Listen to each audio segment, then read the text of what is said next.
Hi, welcome back to Game Geeks. I'm your host, Kurt Wiegel. Tonight we have a very special episode. You might even say a very super episode. That's right, folks. The long-lost, under attention paid to, that was very good English, Kurt, the long-lost brother of role-playing, superhero role-playing. Now, you might be saying to yourself, well, that's a Johnny-come-lately thing. There's been that many superhero games. You're wrong. The first superhero game actually launched in 1978. It was called Superhero 2044 by Game Science. Now, have you ever heard of this game? Yeah, me neither. Have you ever played it? Yeah, me neither, really, not so much, no. But the thing about it is, it's really been around almost as long as role-playing has itself. I mean, let's face it, what is role-playing but us expressing our fantasies out in a more creative medium? And what can be more expressive than playing a superhero? And in the past few years, superheroes have had a huge renaissance. Look at all the superhero movies we've had over the past several years. X-Men, Hulk, Daredevil, Batman Returns. And that's just the tip of the iceberg with this. Now, we also have superheroes on TV. We have heroes. So, you know, it's really had a renaissance. So it seems a very appropriate time to discuss superhero role-playing in this forum. So, to start with, we'll give you a little bit of history.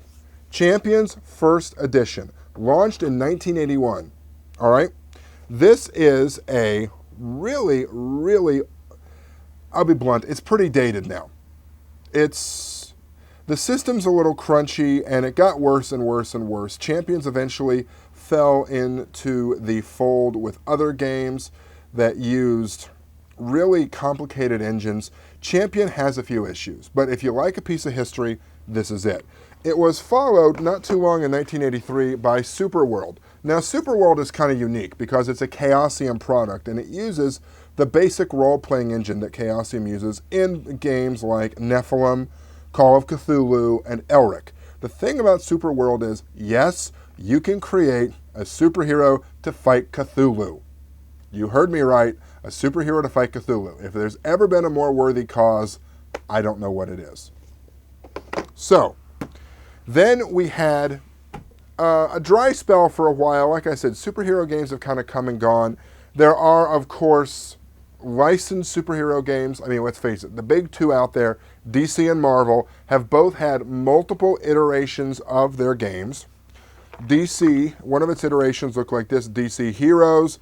Later on, this became a West End Games D6 system before West End went belly up. DC has sort of lied quiescent for a while. Not a whole lot of role-playing coming out of them, probably because HeroClix is scratching that itch for a lot of people, but that's another show. Then there's the Marvel line. Now, the first Marvel superhero game looked like this. And it was kind of innovative because it had one universal table. And this is really one of the first games that had a one universal table sort of system. Now, this is what that one universal table looks like. And it's really a very simple game to use. It is percentile based, and it's roll high. The higher you roll, the better.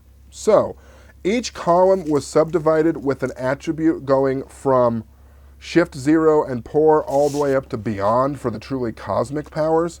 The thing about it was it had a lot of wonky descriptors.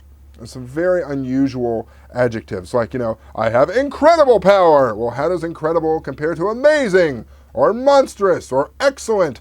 Once you got used to that, it really runs very smooth. It was also one of the first superhero games to really introduce a skill set into it that tied directly into this chart. Now, I love it. It's very simplistic, and it's a good way to introduce players to superhero role-playing games. Now, this was the player's book. It was pretty elementary, and it works really well. What it doesn't give you is stats for some of the main heroes. That came with the judge's book. Later on, they came out with the Ultimate Powers book. Now, folks, this really replaced the main rulebook in terms of power generation. This had everything from create another universe at your will to crazy little things like you can pick up on radio waves or you don't have to eat. It also had some very unusual tables like where your energy generation, what part of your body it comes out of, which would explain Cyclops' eyes or Havoc's hands, but do you really want it to come out of your butt? Because that's an option in this, and it's really kind of bizarre. But, some of the more interesting powers, psionic vampirism, remote sensing, zombie animation, always a popular one. Coloration, now you might think in coloration, the author of this had a really good sense of humor and was very creative with the application of a lot of the powers in this. Now, this is a TSR product. What you say, TSR? What's TSR? Oh my God, people, put down the D20 books and go learn the history of your gaming. TSR was the first role-playing company based out of Lake Geneva, Wisconsin. It was eventually bought by Wizards of the Coast, which has become the juggernaut we now know as D20. So it's really interesting. It's very simplistic, and I like it because it's a good way to introduce new players into hero gaming. Now, this went away for a while. Marvel Heroes stayed in the hands of TSR, and it eventually went to this company, went to this system that used the Saga system, which was a card-based engine rather than dice. Never actually played it. I've heard it was the best iteration of the Saga system out there. Well, it was the best of exactly 2. So I'm sure it was good. I never had the opportunity to play it. More recently, you had the Marvel Universe role-playing game. Interestingly enough, made by Marvel Comics itself. We reviewed this one briefly in the past. We'll go through it fairly quick now. This one, ladies and gentlemen, is well and truly diceless, meaning everything you do is based on how many stones or energy points you feel like feeding into a certain ability. I like it, but it is overly complicated in my opinion. It can get a little cumbersome, and talk about overly simplistic.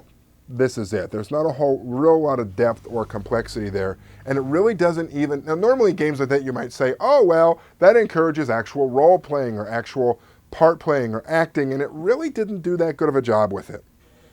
In my opinion, it didn't do that good of a job with it. So anyway, this I recommend with reservations. The good news is they came out with exactly 3 books for this before they decided, this isn't making us any money. This is the core book, which you do need to play. This was the guide to the X-Men, which is really good if you like mutant-type characters or mutant-typed settings. There was another one that came out, but apparently it was so rushed that I didn't even bother to proofread it, so it is rife with typos and spelling errors and carriage returns that shouldn't be there. It was a guide to the Hulk and the Avengers. So if you can get it, this actually has potential if you can spot weld some kind of dicing mechanic onto it.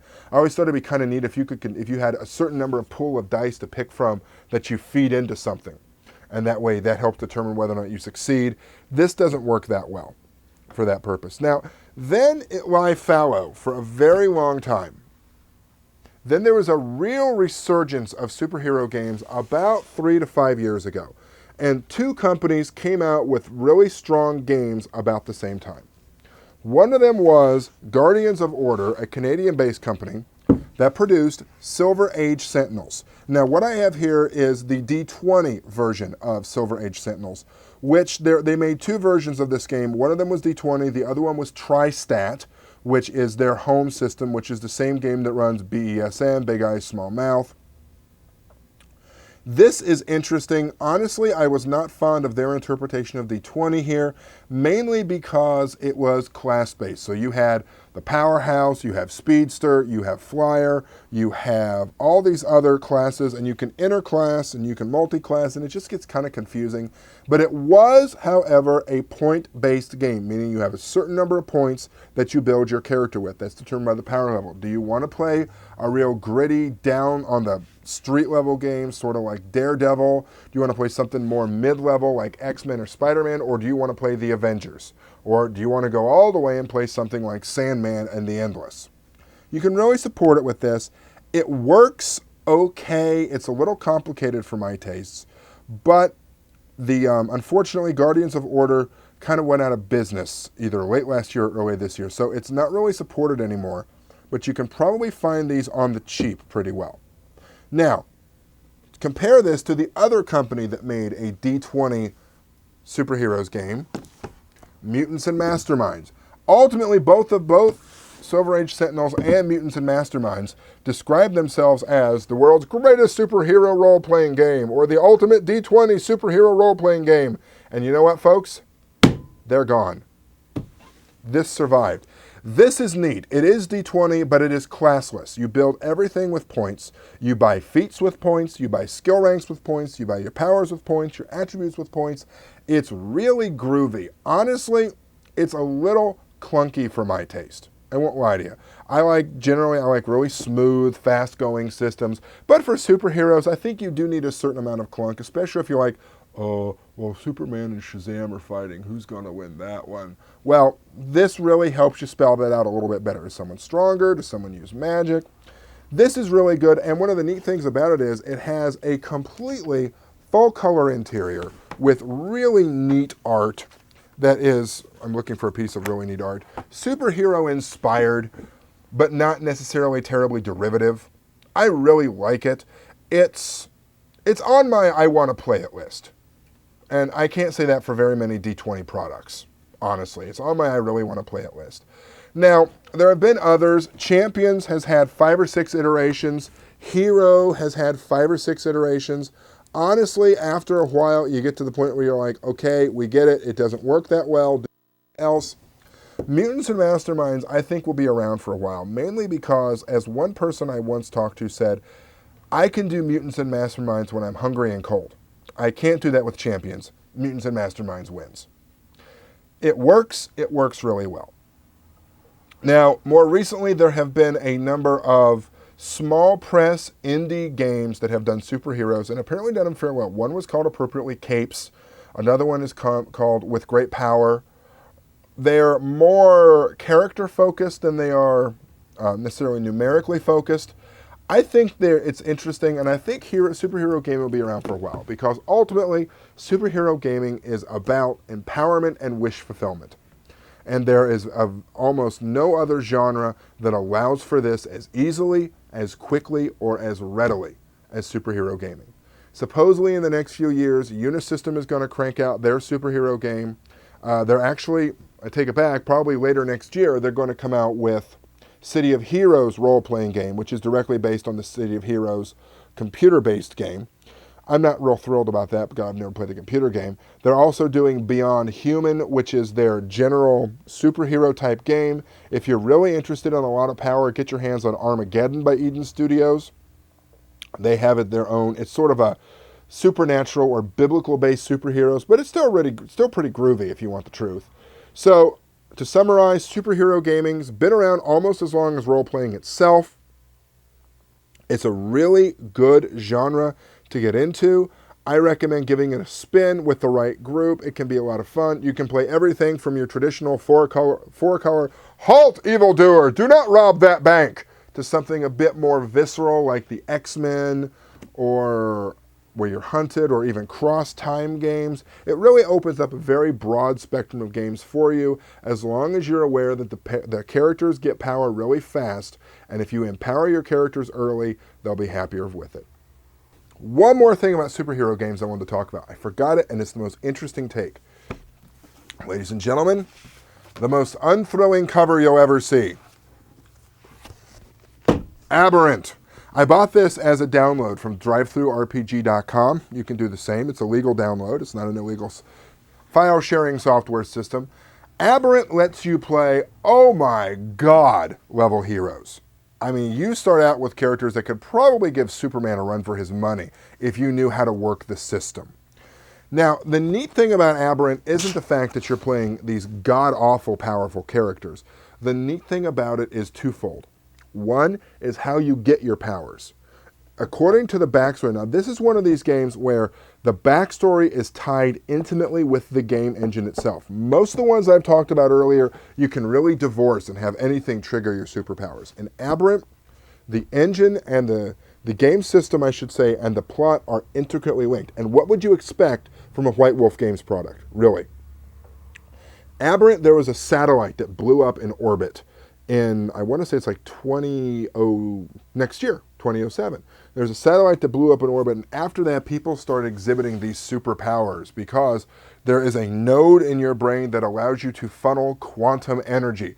Warning, warning, technobabble, technobabble. Well, you know what? Yes, but it works. The cool thing about this is, unlike most other superhero games where you're either distrusted by the government or distrusted by the common people, or nobody likes you, oh, woe is me, angst, angst, angst, which is what you'd expect from a White Wolf product, Aberrant, you are the media darling.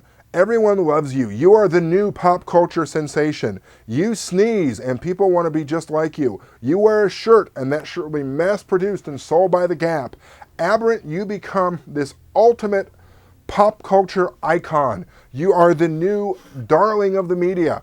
And the point of the game is, what do you do when you have the power of a god? And it's not just the power of a god, but you have the popularity of a god too. And it really gives you so many options for what you can do. You can either join Team Tomorrow, which is a real bad knockoff of the Justice League, if you ask me. Or you have the option of doing things like joining a mercenary group, starting a boy band. That's right, superhero boy bands. It's almost too horrifying to contemplate, huh? And it's really pretty groovy. I like Aberrant. It is a little on the crunchified side, though, because it's your basic White Wolf engine, which is you roll a handful of 10-sided dice and look for anything 7 or above as a success. Now, the neatest thing about Aberrant is it is sandwiched by 2 other games.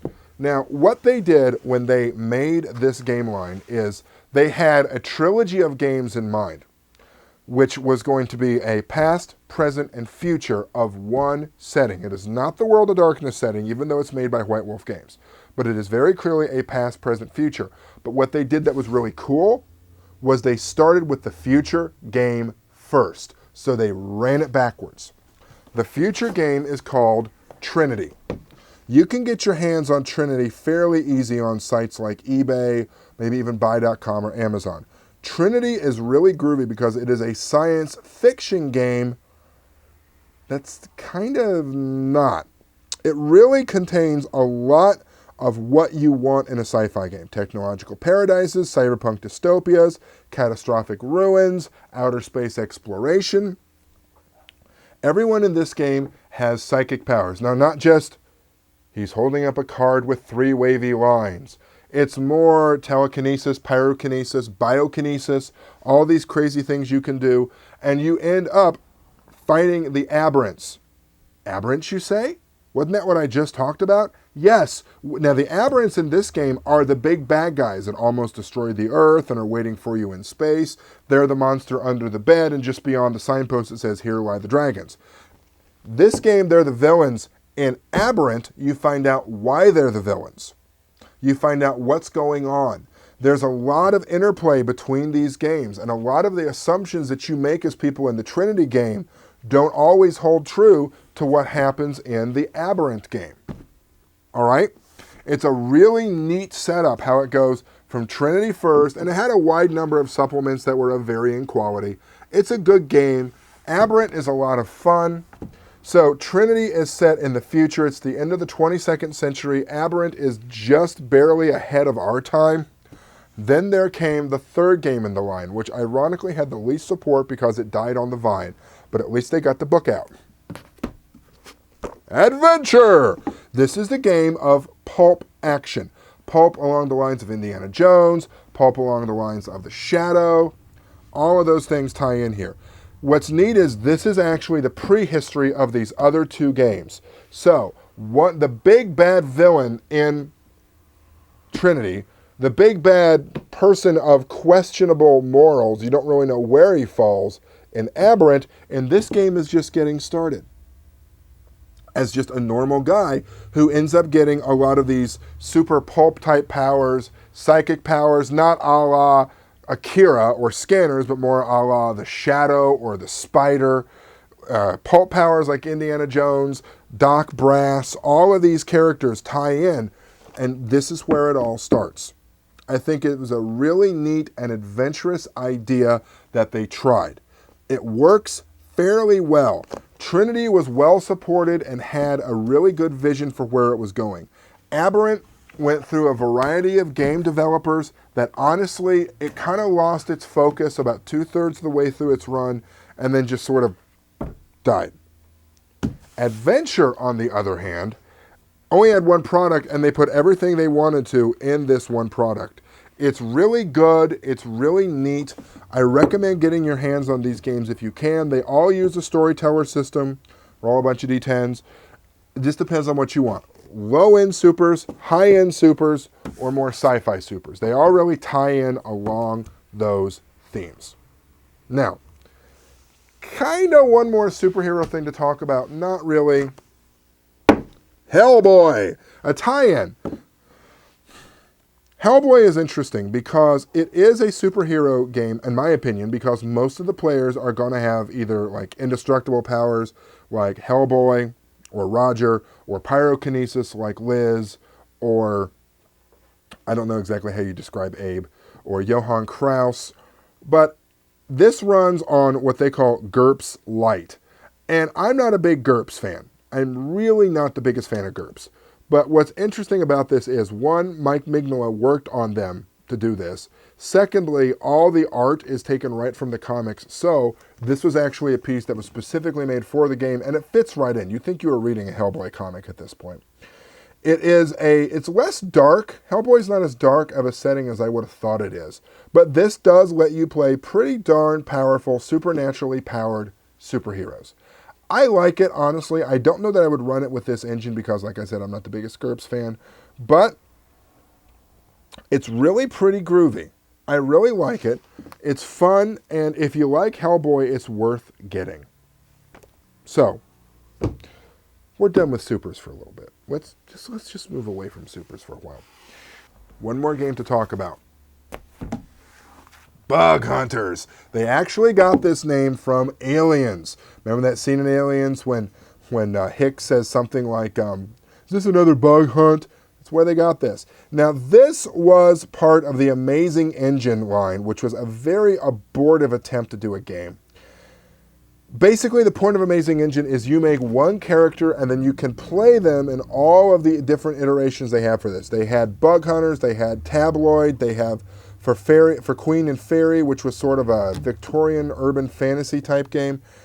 This is neat because the point of view of this is you're out in space and it's not nice out there. You've discovered other friendly races. You've discovered a lot of dead races and you don't know why. And there's a lot of things out there that will eat you. Eat you dead. And just nasty aliens.